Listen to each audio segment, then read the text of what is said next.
안녕하세요. 크립토 노마드입니다. 요즘 세계 자본시장이 바람잘 날이 없는 것 같습니다. 미국이 인플레이션 이슈로 시장을 한바탕 뒤흔들어 놓더니 이번에는 러시아의 우크라이나 침공 이슈가 자본시장 전체를 흔들고 있습니다. 미국 나스닥이 2.8% 하락 마감하면서 우크라이나 사태의 우려를 직접적으로 반영한 가운데 비트코인 역시 42,000달러대로 주저앉은 상태에서 횡보하는 모습을 보이고 있습니다. 미디어를 통해서 전해진 상황만 놓고 보면 일촉즉발인 분위기가 가득해서 이러다 누구 말 맞다나 진짜 세계전쟁 벌어지는 것 아닌가 그런 생각이 들기도 하는 것 같습니다. 러시아가 지정학적인 긴장감을 고조시키고 미국이 세계전쟁 운운하면서 맞불을 놓는 것을 놓고 대체 왜들 저러나 싶은 말들이 많습니다. 일단 이런저런 그럴싸한 이유들 다 제외하고 양국 대통령 모두 지지율이 바닥이라는 점이 표면적으로 거론되고 있습니다. 전쟁을 벌이면 지지율이 올라가더라, 이런 과거의 경험을 활용하는 것 아니냐라는 지적입니다. 푸틴 대통령도 지지율 하락에 고민인 상황이고 바이든 대통령의 지지율은 심지어 트럼프에게도 밀릴 정도로 형편없는 그런 상황입니다.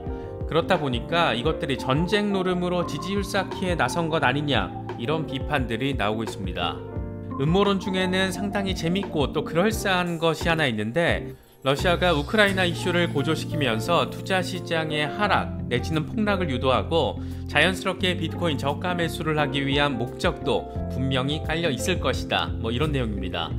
이게 사실 음모론 내지는 뇌피셜 수준인데 또 그럴싸하게 느껴지는 것은 비트코인을 외환으로 인정하기로 한 만큼 비트코인을 정부 차원에서 어느 정도 보유해야 하는 그런 상황이 또 러시아의 지금 현재 상황이기 때문입니다. 그래서인지 이번 우크라이나 침공 이슈가 이게 외교 싸움인지 땅 싸움인지 돈 싸움인지 모르겠다, 이런 말들이 여기저기서 나오고 있습니다. 이런 다소 긴장감이 느껴지면서도 한편으로는 골 때리게 느껴지기도 하는 이런 상황에서 우크라이나 사태가 마무리되면 비트코인이 게임 체인저로 등극할 수 있을 것이다, 이런 전망도 나왔습니다. 암호화폐 분석가 알렉스 크루거는 비트코인이 전쟁에도 불구하고 강력하게 버틴다면 비트코인이 게임 체인저가 될 것이다, 이렇게 주장했습니다. 암호화폐 지지자 입장에서 듣기에는 꽤나 그럴듯한 내용으로 들리기도 하는 것 같습니다. 요즘 글로벌하게 세상 돌아가는 모습들을 보면 참 다이나믹하게 느껴집니다. 이런저런 충격들이 자본시장에 모두 영향을 미치는 아주 다채로운 상황들을 바라보면 투자자로서 공부하는 데 상당히 도움이 많이 되는 시기인 것 같기도 합니다. 특히 미디어에서 떠드는 내용들은 대부분 어느 정도의 과장과 다소간의 구라가 깔려 있다고 보면 되기 때문에 일촉즉발 전쟁 발발, 비트코인 10,000달러 추락, 이런 내용들은 그냥 걸러 들으시면 어떨까 싶습니다. 돌아가는 꼴을 보니까 세계전쟁으로 번질 그런 가능성이 그렇게 높아 보이진 않고, 이런 리스크가 실제로 터지면 시장이 어떻게 반응하는지 바라보는 것도 좋은 학습 기회가 될 수 있을 것 같습니다. 본격적인 시작에 앞서서 좋아요와 구독, 또 알림 설정을 꼭 부탁드리겠습니다. 영상 제작에 아주 큰 도움 된다는 말씀 함께 드립니다. 그럼 시작하겠습니다.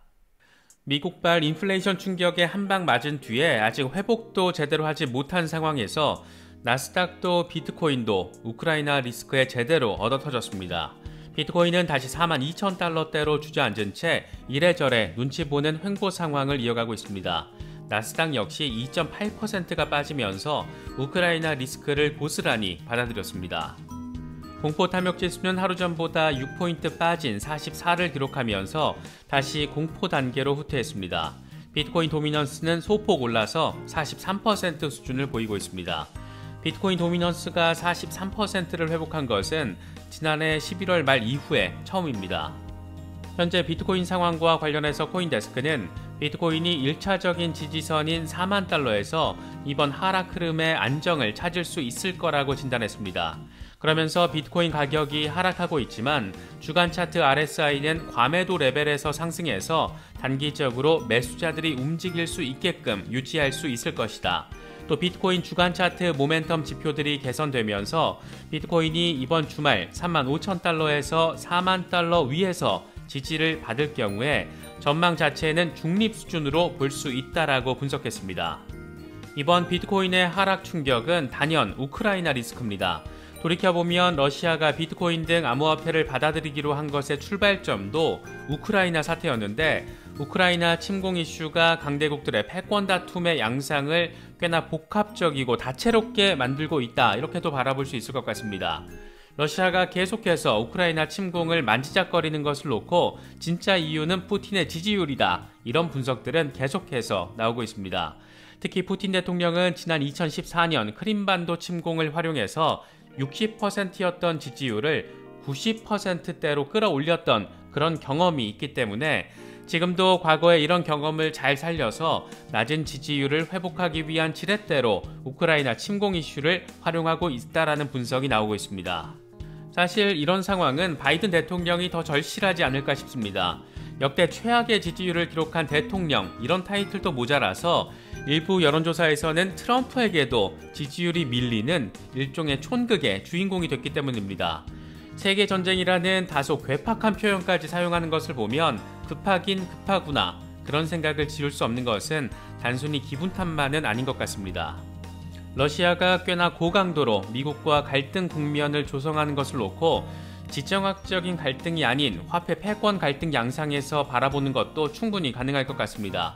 특히 러시아는 비트코인을 외환으로 간주하기로 한 만큼 외화로서 비트코인을 보유해 일종의 비트코인 외환 보유고를 만들어 놓아야 하는 그런 상황에 처하게 됐는데, 우크라이나 리스크를 키워서 자본시장에 충격을 준 뒤에 비트코인을 상대적인 저가에 사들이겠다, 그런 의도가 깔려 있다는 겁니다. 뇌피셜 수준이라고 하기에는 러시아가 직면한 현실을 상당히 정확하게 반영하고 있어서인지 꽤나 그럴듯하게 들리는 것 같습니다.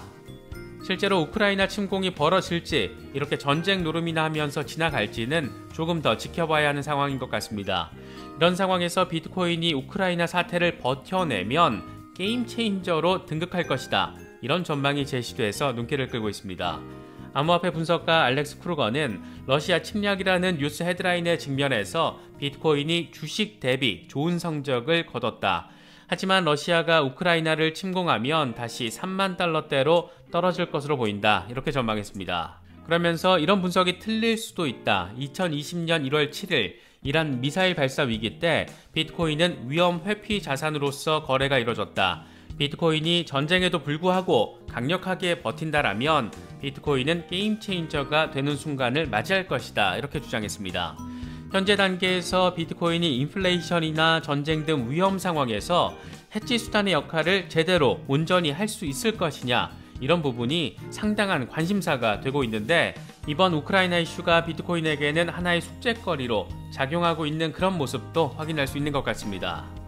그런가 하면 헤지펀드 밀러밸류 파트너스의 창업자 빌 밀러는 비트코인이 금융위기에 대비한 보험이다, 이렇게 강조하기도 했습니다.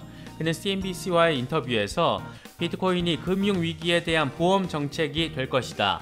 보험 정책은 본질적으로 현재 존재하는 가치가 아니다. 사실 우리는 보험이 가치를 갖기를 원하지 않는다. 집이 불에 타거나 끔찍한 사고가 나는 것을 원하지 않기 때문이다. 우리는 이럴 상황을 대비해서 매년 보험료를 지불한다, 이렇게 말했습니다. 그는 그러면서 비트코인은 레바논, 아프가니스탄 등의 국가 또는 코로나 팬데믹으로 인해 발생한 각국의 재정적인 재앙에 대비한 보험이다, 이렇게 강조했습니다. 그는 이어서 지난 1월 포트폴리오의 50%가 비트코인이라고 보도된 것과 관련해서는 와전된 부분이 있다. 순자산의 몇 퍼센트 수준만 투자했는데 암호화폐 가격이 급등하면서 전체 자산 가치의 절반으로 커져버린 것이다, 이렇게 덧붙였습니다.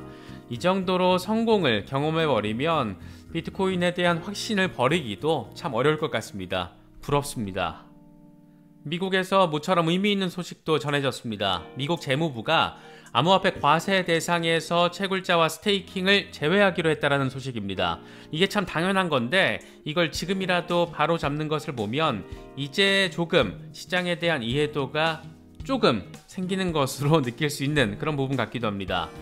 블룸버그 보도 내용을 보면 미국 재무부는 상원 의원들에게 서한을 보내서 암호화폐 채굴자와 스테이킹 서비스 이용자들이 새로운 과세안의 과세 의무를 지지 않게 될 것이다 라고 밝혔습니다. 앞서 인프라법을 제정하면서 과세 의무 대상의 실제 고객들과 거래하지 않는 암호화폐 채굴자 또 스테이킹 서비스를 포함시켜서 상당한 논란이 됐었는데 이제서 바로 잡겠다라고 나선 겁니다.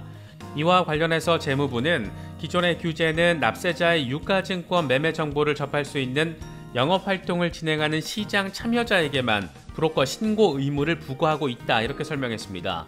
재무부는 또 브로커의 정의와 관련해서 전통적인 증권과 디지털 자산 사이의 뚜렷한 차이에 대해서도 분석할 계획이라고 하는데 제발 좀 상식적인 수준에서 분석이 이루어지면 좋겠습니다. 미국 연방정부가 이렇게 삽질의 흔적을 확인하면서 지워가고 있는 그런 상황에서 주정부 안팎에서는 암호화폐 친화적인 움직임이 여전히 확산되고 있는 모습 보이고 있습니다. 아이다호주 주지사 후보인 제니스 맥키친의 경우에는 주지사가 되면 아이다호를 비트코인의 안전 피난처로 만들겠다, 이렇게 공약을 하면서 암호화폐 투자자들을 향한 표심 공략에 나섰고, 미주리주 하원 의원인 필 크리스토파넬리의 경우에는 비트코인 관련 기업가 보호를 위한 법안을 제출한 것으로 알려졌습니다. 암호화폐 기업들의 뚜렷한 성장세가 확인되면서 최근 미국 각주에서는 이들 암호화폐 기업 유치에 러브콜을 아주 적극적으로 보내고 있는 상황인데, 미주리주에서는 아예 법적으로 보호장치를 만들어서 암호화폐 기업 유치에 나서겠다라는 의지를 꽤 적극적으로 내보인 것으로 바라볼 수 있을 것 같습니다. 우버 CEO가 암호화폐 결제 채택과 관련한 입장을 밝힌 것도 주목됩니다. 우버 CEO 다라 코스로샤이는 블룸버그 TV와의 인터뷰에서 암호화폐 결제 옵션을 언젠가 추가할 계획이다. 다만 암호화폐가 보다 더 효율적이고 환경 친화적으로 변했을 때 그런 결정을 내리게 될 것이다, 이렇게 말했습니다. 그는 앞서 지난해 9월에도 암호화폐 직접 투자와 관련해서 현금을 더 안전하게 보관할 수 있는 방법을 선택할 것이다, 이렇게 밝히면서 인플레이션 해지 수단으로서 암호화폐를 바라보고 있다는 점을 내비치기도 했습니다. 그런가 하면 연간 90억 달러 넘는 수익을 올리고 있는 미국 프로 미식축구연맹 NFL이 2021년 7월부터 12월까지 블록체인 기술 관련 이슈에 대응하기 위해서 SEC 등 미국 정부기관을 상대로 거액의 로비를 한 것으로 알려지면서 주목받고 있습니다. CNBC는 NFL 공시 보고서를 분석하면서 연맹이 2021년 하반기에 의회와 SEC 등 다양한 정부기관에 로비를 하면서 60만 달러를 지출했다라고 보도했습니다. 그러면서 NFL은 스포츠 베팅 연방 규제를 포함한 광범위한 이슈를 위해서 백악관과 법무부, 상무부 등의 로비를 했다.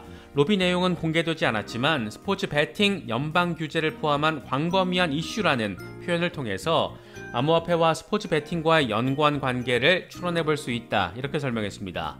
NFL은 이미 리그 수익화를 높이기 위해서 암호화폐를 받아들여서 어떤 방식으로든 사업화 과정에 활용하겠다라는 나름의 로드맵을 꽤 구체적으로 세워 놓은 것으로 추측할 수 있을 것 같은데, 암호화폐 채택은 결국 이렇게 하나둘 당연한 결과로 이어지고 있는 것 같습니다. 이 포스트는 미국 현지 시간으로 13년 전인 오늘, 그러니까 2009년 2월 11일에 비트코인의 창시자 나카모토 사토시가 올린 비트코인을 소개하는 첫 포스트입니다. 사토시는 비트코인이라고 불리는 P2P e캐시 오픈소스를 새롭게 개발했다. 이건 완전 탈중앙화됐고 중앙화 서버 같은 게 없다. 관심 있으면 한번 해보든가. 아래 스크린샷과 디자인 페이퍼를 한번 봐봐, 이렇게 말했습니다. 13년 전 이 문장을 읽은 뒤에 호기심을 갖고 첨부된 링크를 클릭했던 사람, 그렇게 비트코인의 미래에 공감했던 사람이 있었던 반면 말도 안 되는 머시기, 이렇게 비판하면서 받아들였던 사람들이 있었습니다. 이미 13년이라는 시간이 지났지만 여전히 산업 초기라는 점에서 과연 나는 어떤 부류에 더 가까운지 생각하게 만드는 그런 포스팅인 것 같습니다. 여러가지 소식들이 전해졌습니다. 리플과 관련해서도 의미 있는 분석거리들이 새롭게 전해졌는데 내용이 좀 많아서 이건 별도의 영상에서 다루도록 하겠습니다. 어수선한 글로벌 상황들까지 체크하는 게 조금 피곤하기도 하지만 그래도 장기 투자자로서는 어쩔 수 없는 그런 부분이기도 하니까 자연스러운 흐름 정도로 받아들이시면 어떨까 싶습니다. 여러 소식들 잘 참고하실 수 있으면 좋겠습니다. 이번에 준비한 영상은 여기까지입니다. 영상이 도움이 되셨다면 좋아요와 구독 또 알림 설정을 꼭 부탁드리겠습니다. 영상 제작에 아주 큰 도움 된다는 말씀 함께 드립니다. 시청해주셔서 감사합니다. 지금까지 크립토 노마드였습니다.